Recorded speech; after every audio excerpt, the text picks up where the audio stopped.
My journey to hypnosis took most of my life to even begin. Many hypnotists arrive at hypnosis because of pain or illness, finding hypnosis to be the best lasting cure for their disease. Then, having found it, wanted to share it with others. Hypnotists tend to be the wounded healers of the world.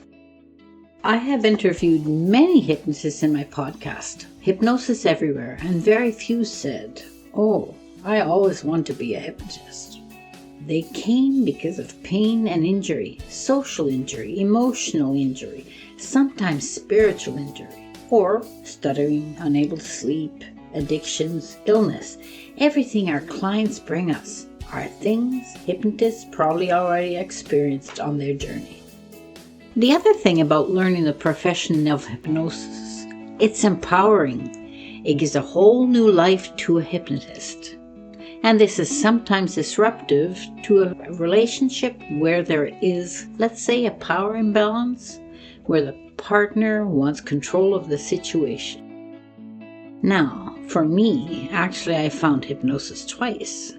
Once at 10, when my brother brought a book in on hypnosis, I read it and then practiced on my girlfriends for a while, having them stick their hands to the table or arms locked and so on. But you know, those childish things, I thought I'd put those away. I needed to get on with real life. And then when I was in my 50s looking for something of my own, not just to be the wife, the mother, something that was mine. So I learned hairdressing, of course. All prospective hypnotists should consider it. It wasn't for me. I couldn't visualize a hairstyle. I could copy, but it was sometimes find a look for me. They'd come in with a picture. That was beyond me. I still is. In hypnosis, I don't have visions or see colors.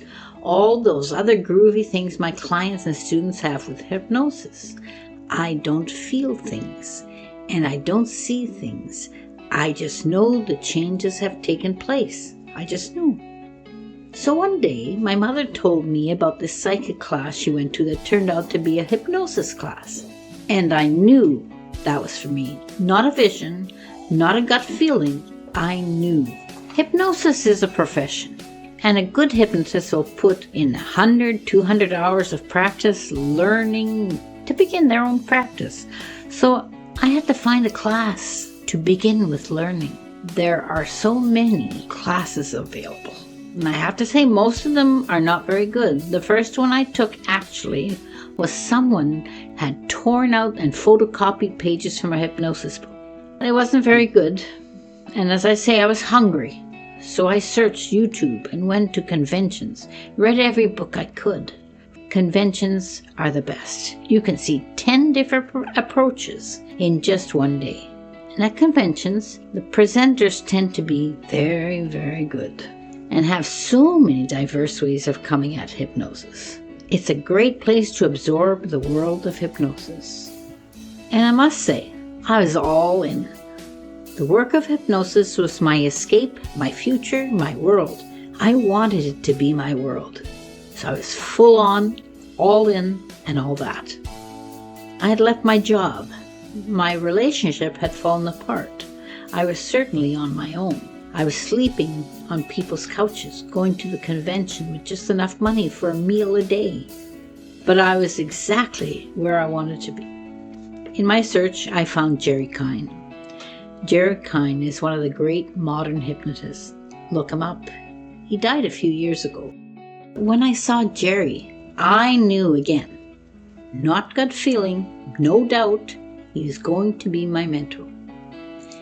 And Jerry Kine never limited himself to any boundaries with hypnosis. He took it as far as he could and told us all to experiment in our practice, to always take the profession further.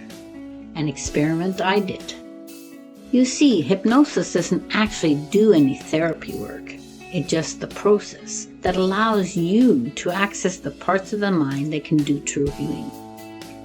And with experimenting, that is working around blockages and challenges clients brought with them, I found a place, a connection, or something that seemed outside of the mind, or perhaps some form of connection with all minds, or more. Anyway, I connected to a process that would act on the behalf of the client in most optimum and beneficial and appropriate way and give them the best outcome.